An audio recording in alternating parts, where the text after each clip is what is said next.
This morning I'd like to share the message of God by the title of The Woman's Offspring. This is a series of Covenant of Grace, number 1, through the passage of Genesis chapter 3, verse 15. 오늘 시간에는 은혜 언약 그 첫 번째 시간으로 여자의 후손이란 제목을 가지고 본문 말씀인 창세기 3장 15절 말씀을 통해서 하나님께서 저와 함께 주신 말씀 함께 나누도록 하겠습니다. Back in 2001, when I first came to America, 제가 지난 2001년도에 미국에 처음에 와서 something really shocked me, 크게 놀란 적이 있는데요. I was attending a worship service at an American church. 제가 한 미국 교회 예배에 참석하고 있었는데 I saw a little girl playing with a toy that looked just like a real snake. 어떤 꼬마 여자아이가 진짜 병같이 생긴 장난감을 She was playing with it lovingly like it was no big deal. 아무렇지도 않게 예뻐하며 놀고 있었던 것을 본 것입니다. Back in Korea, 한국에서는 snake toys were only good for scaring other kids. 뱀 장난감은 다른 애들을 놀려주는 데나 쓸모가 있었던 장난감인 것입니다. Maybe in America, schools teach that the snake are just animals that we should love too. 아마도 미국에서는 뱀도 동물 중에 하나니까 예뻐야 된다고 학교에서 가르치는 것만 같습니다. But here's what scientists found out. 그런데 과학자들이 연구한 바에 의하면 humans naturally fear and dislike snakes. 인간은 본능적으로 뱀을 무서워하고 싫어한다고 합니다. When scientists showed snake pictures to 6-month-old babies, 6개월 영아들에게 뱀의 사진을 보여줬을 때 they showed extreme stress reactions. 극심한 스트레스 반응을 보인다는 것입니다. They got more upset just seeing the curved shape of a snake than when they saw an angry man. 다른 사람들의 화난 얼굴을 보았을 때보다 뱀의 구부러진 형태만 보아도 더 큰 우려를 보인다고 하는 것입니다. Personally, I get goosebumps and every time I see a snake. 개인적으로 저는 뱀만 보면 소름이 끼칩니다. Especially how his whole body moves. 특히 온몸이 움직이는 그 모습 자체가 is really disgusting and scary. 너무나 징그럽고 공포스럽습니다. Scientists say this proves evolution is evidence inside us. 과학자들은 이것이 우리 안에 있는 진화의 증거라고 얘기합니다. Memories of snake bites get recorded in our DNA. 뱀에 물린 기억들이 우리의 잠재의식 DNA에 기억되어서 So even babies who never seen snakes show this reaction. 뱀을 전혀 모르는 영아들도 이런 반응을 보이는 것이다 라고 해석을 하는 것입니다. But the passage in Genesis, 그러나 창세기에 설명된 본문 말씀이 gives us a clearer and more spiritual answer about this phenomenon. 이 현상에 대해서 더 명확하고 영적인 해석을 내리고 있습니다. This isn't just about instinct. 이것은 단순한 본능의 문제가 아니라 It's about the spiritual warfare that we all have to fight. 인간이 치러야 하는 영적인 전쟁에 대해서 이야기하고 있는 것입니다. You could say that human history is really just a story of spiritual warfare against Satan's forces. 인류의 역사는 사탄의 세력과의 영적인 전쟁의 역사라고 해도 과언이 아닐 것입니다. So how did this bad relationship with the serpent start? 이 뱀과의 악연은 어떻게 시작되었습니까? Let's look at Genesis chapter 3 verses 4 through 6. 창세기 4절로 6절 말씀 3장 4절로 6절 말씀 읽어보면 But the serpent said to the woman, You will not surely die, for God knows that when you eat of it, your eyes will be opened, and you will be like God, knowing good and evil.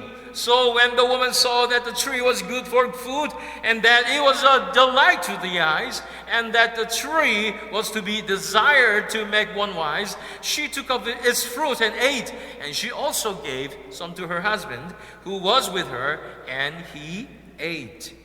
창세기 3장 4절 6절 말씀 뱀이 여자에게 이르되 너희가 결코 죽지 아니하리라 너희가 그것을 먹는 날에는 너희 눈이 밝아져 하나님과 같이 되어 선악을 알 줄 하나님이 아심이니라 여자가 그 나무를 본즉 먹음직도 하고 보암직도 하고 지혜롭게 할 만큼 탐스럽기도 한 나무인지라 여자가 그 열매를 따먹고 자기와 함께 있는 남편에게도 주매 그도 먹은지라 Because of serpent's temptation, 뱀의 유혹으로 말미암아 humans disobeyed God and ate the forbidden fruit. 이 인간이 하나님께 불순종하고 선악과를 따먹었지요. As a result, sin, death, and the power of darkness took hold of humanity. 그 결과 죄와 사망과 어둠의 권세가 인간을 사로잡고 and humans became totally corrupt and separated from God. 인간은 전적으로 타락해서 하나님과 분리되게 되었던 것입니다.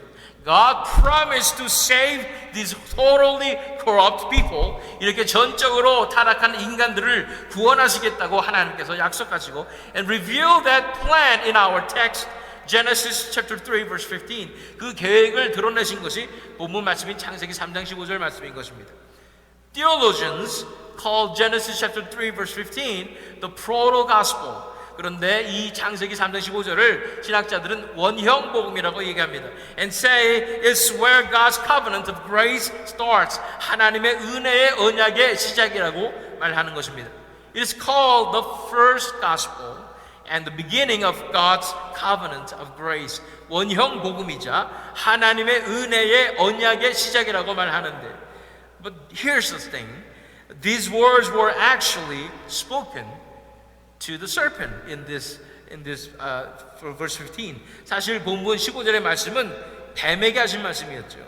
So God's covenant of grace and the serpent Satan cannot be separated. They have an inseparable relationship. 어떻게 이렇게 하나님의 은혜의 언약과 뱀 곧 사탄은 뗄 수 없는 그런 관계를 가지고 있던 것입니다. Starting today, we will go to study God's covenant of grace. 오늘부터 우리는 하나님의 은혜 언약에 대해서 살펴보게 될 것입니다. God's promise to give us grace. 하나님께서 은혜를 베풀어 주시겠다는 그 약속이 That's what the covenant of grace is all about. 바로 은혜 언약의 본질입니다.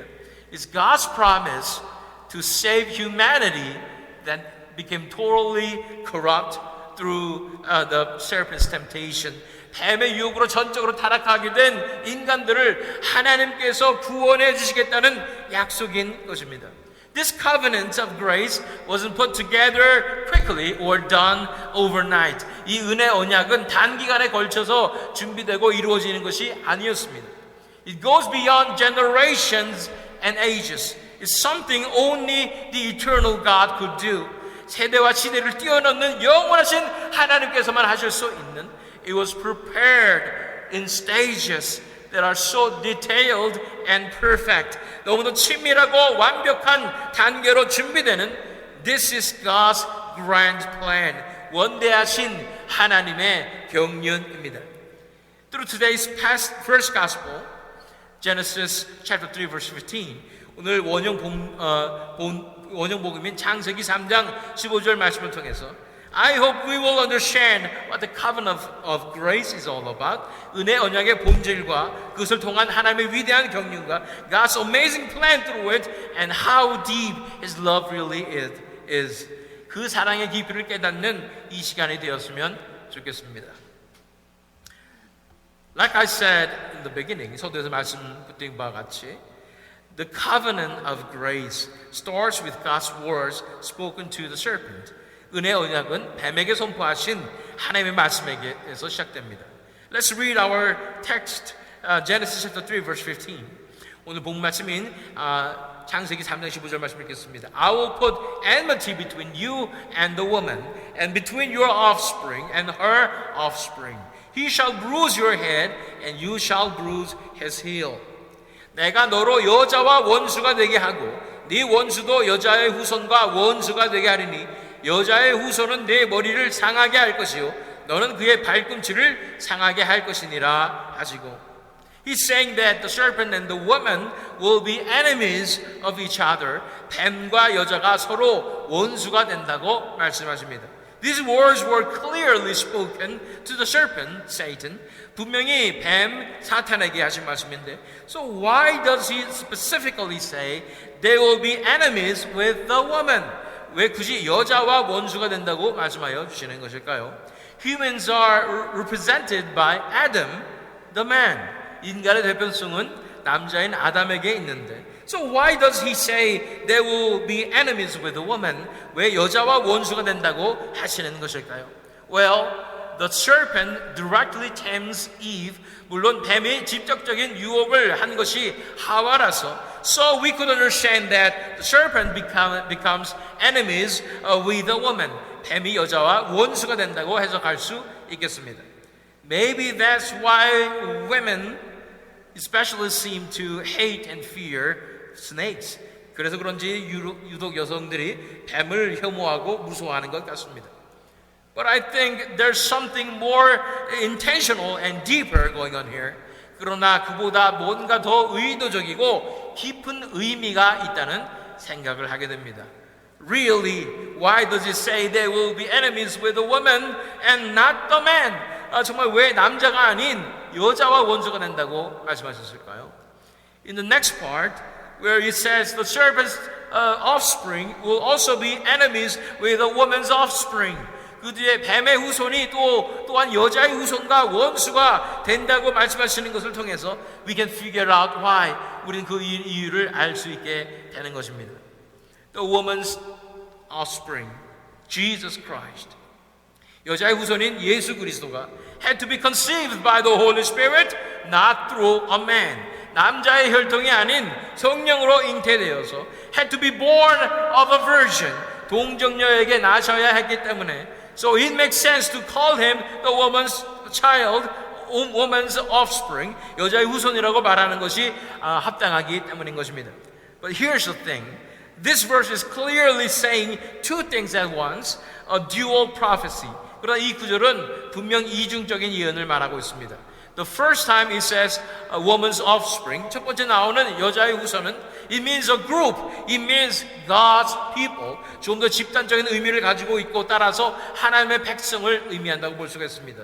The second time it says woman's offspring, 두 번째 나오는 여자의 후손이란 말은 is talking about the Messiah, is talking about Jesus. 메시아를 말하며 그래서 예수님을 말하고 있는 것입니다.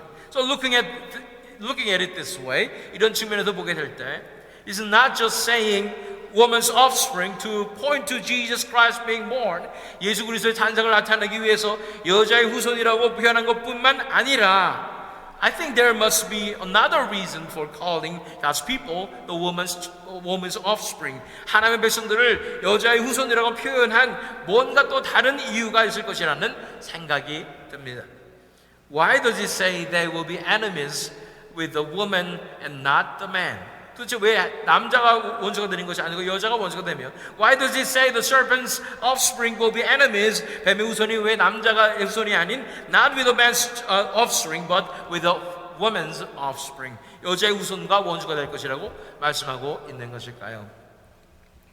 This is an amazing prophetic verse that shows us that the church's identity is being revealed here. 이것은 교회의 정체성이 드러나는 엄청난 놀라운 예언의 구절입니다. What is the identity of the church? 이 교회의 정체성이 무엇입니까? The bride of Christ Jesus. 예수 그리스도의 신부라는 것입니다.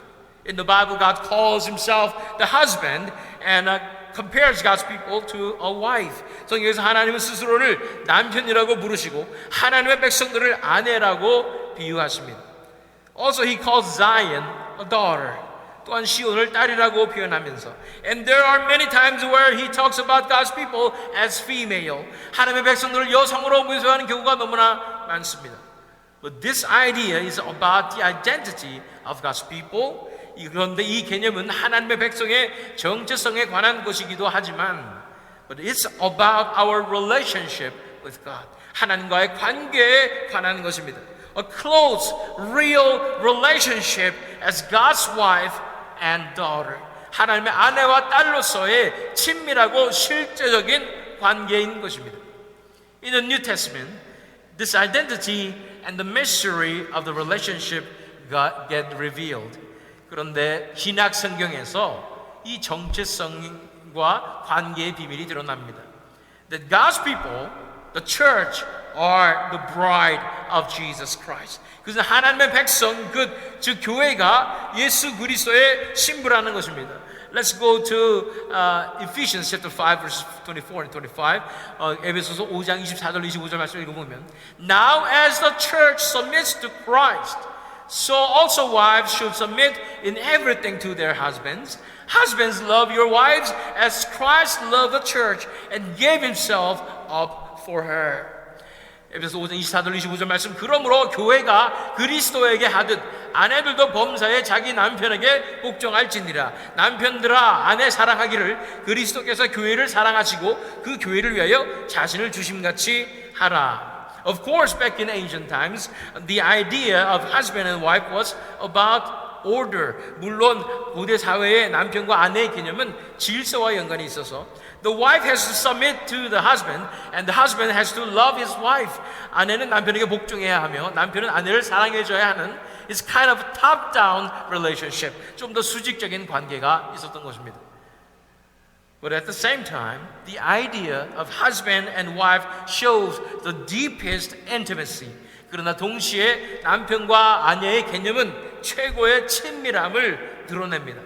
Let's keep reading verses 31 and 32. 그 뒤로 가서 31절, 32절 말씀을 보면 Therefore a man shall leave his father and mother and hold fast to his wife, and the two shall become one flesh. This mystery is profound, and I am saying that it refers to Christ and the church. 에베소서 5장 31절 32절 말씀 그러므로 사람이 부모를 떠나 그의 아내와 합하여 그들이 한 육체가 될지니 이 비밀이 크도다. 나는 그리스도와 교회에 대하여 말하노라. He's saying that the relationship between Christ and the church is a mystery that was hidden. 그리스도와 교회의 관계가 감추어졌던 비밀이라고 말씀하여 주시는 것입니다. And he's talking about the deepest intimacy and union becoming one flesh.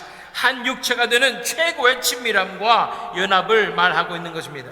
The mystery of the relationship between Christ and the church is 그리스도와 교회의 이 관계의 신비는 that Christ is the head and the church is the body. 그리스도가 머리시고 교회는 몸이어서 so Christ is the leader in the relationship. 그리스도가 리더인 관계이지만 but at the same time is totally united partnership. 동시에 온전히 연합된 동반자적인 관계로서 they are united in love. 사랑으로 하나 되어서 they do everything together and they share everything together. 모든 것을 함께하며 모든 것을 함께 누리게 되는 것입니다. So that's why Revelation chapter 22 verses 4 and 5 says this. 그래서 그렇기에 요한계시록 22장 4절 5절 말씀에서 말씀하십니다. They will see his face and his name will be on their foreheads and night will be no more. They will need no light of lamp or sun, for the Lord God will be their light, and they will reign forever and ever. 그의 얼굴을 볼 터이요 그의 이름도 그들의 이마에 있으리라. 다시 밤이 없겠고 등불과 햇빛이 쓸데없으니 이는 주 하나님이 그들에게 빛이심이라. 그들이 세세토록 왕노릇 하리로다. Jesus Christ, the head of the church, and the church is the body, they're united as husband and wife. 머리이신 예수 그리스도와 몸된 교회는 남편과 이 아내로서 연합되어서 and they are together in all the suffering in this world. 이 세상의 고난 가운데 함께 하며 they don't just participate in the mission of building God's kingdom on this earth. 하나님의 나라를 이 땅에 이루는 사명에 동참할 뿐 아니라 but now they also get to share in the glory and reign together in the kingdom of God forever and ever. 이제 영광에도 동참하게 되어서 하나님의 나라에서 영원토록 다스리게 된다고 말씀하여 주시는 것입니다. Let's go back to this passage and let's read it again. 오늘 본 말씀 다시 돌아가서 읽도록 하겠습니다.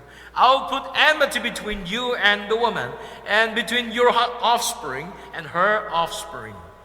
He shall bruise your head, and you shall bruise his heel. 내가 너로 여자와 원수가 되게 하고 내 후손도 여자의 후손과 원수가 되게 하리니 여자의 후손은 내 머리를 상하게 할 것이요 너는 그의 발꿈치를 상하게 할 것이니라 하시고. So the woman's offspring will become enemies with the serpent's offspring. 그러므로 뱀의 후손과 원수가 되는 여자의 후손은 that's God's people, that's the church. 하나님의 백성 즉 교회를 얘기하지요. The woman's offspring aren't just Christ. 여자의 후손은 그리스도일 뿐 아니라 it also means his wife, the church at the same time. 그의 아내인 교회를 동시에 말하고 있는 것입니다. Christ and the church cannot be separated anymore. 그리스도와 교회는 이제 분리될 수 없습니다. They are like a married couple, totally united, one body. 온전히 연합되어서 한 몸을 이룬 부부로서 fighting spiritual warfare against Satan's kingdom. 사탄의 왕국과 영적 전쟁을 치르게 되는 것입니다. God created His people to build His kingdom on this earth. 하나님께서 하나님의 나라를 이 땅에 이루고자 하나님의 백성들을 창조하시고 So the mission of God's people is to build God's kingdom right here on earth. 그래서 하나님의 백성들의 사명은 이 땅에서 하나님의 나라를 이루는 것입니다. The same way, 마찬가지로 Satan as a serpent tempts people, corrupts them. 사탄은 뱀으로서 인간을 유혹하여 인간을 타락시켜서 and makes them slaves. And by using people, he tries to build his own kingdom. 노예를 삼음으로써 인간을 이용해서 자신의 왕국을 건설하여 하는 것입니다. So there's this intense war between the church trying to build God's kingdom. 그래서 하나님의 나라를 이루려는 교회와 and the world trying to build Satan's kingdom. 사탄의 왕국을 이루려는 세상과의 전쟁이. And this has been the real invisible story of humanity. 치열하게 펼쳐지는 것이 이 눈에 보이지 않는 인류의 역사였던 것입니다. That's why God's kingdom and the world's kingdom are called enemies. 그래서 하나님의 나라와 세상의 나라가 원수라고 말씀하고 있는 것입니다. So if we go to James chapter 4 verse 4, 우리가 야고보 4장 4절 말씀을 보면 You adulterous people, do you not know that friendship with the world is enmity with God? Therefore whoever wishes to be a friend of the world makes himself an enemy of God. 가늠한 여인들아 세상과 벗된 것이 하나님과 원수됨을 알지 못하느냐. 그런즉 누구든지 세상과 벗이 되고자 하는 자는 스스로 하나님과 원수되는 것이니라. So rescuing people who are captured by the world's powers. 그렇기에 세상의 세력으로부터 사로잡힌 자를 건져내며 and completing God's kingdom on this earth. 하나님의 나라를 이 땅에 완성시키는 것이 That's the mission the church, the woman's offspring has to accomplish. 여자의 후손인 교회가 이루어야 할 사명인 것입니다. But here's the thing. This mission of salvation is done according to God's careful plan. 그러나 이 구원의 사명은 하나님의 철저한 계획에 의해서 이루어지는 사명입니다. In the first gospel, our text, Genesis chapter 3, verse 15, 원형 복음인 본문 말씀 창세기 3장 15절에서 God announces His work of salvation, 하나님의 구원의 역사에 대해서 선포하시고 and declares war against Satan's forces and world's kingdom, 사탄의 세력과 세상의 나라에 대한 전쟁을 선포하십니다. And He's telling us about Jesus Christ who's coming in the future and how He, together with the church, the woman's offspring, will get this mission done. 그리고 여자의 후손인 교회와 함께 장차 오실 예수 그리스도가 이 사명을 이루실 것에 대해서 말씀하시는 것입니다. This salvation plan of God is really like a great epic story running through all of human history. 이 하나님의 구원의 계획이야말로 인류의 역사를 관통하는 대하 드라마입니다. And these words He spoke as God's covenant of grace. 그리고 이 선포된 말씀은 하나님의 은혜의 언약으로서 show us how complete and faithful God is in making it happen. 신실하게 이루시는 하나님의 온전하심을 드러내게 되는 것입니다.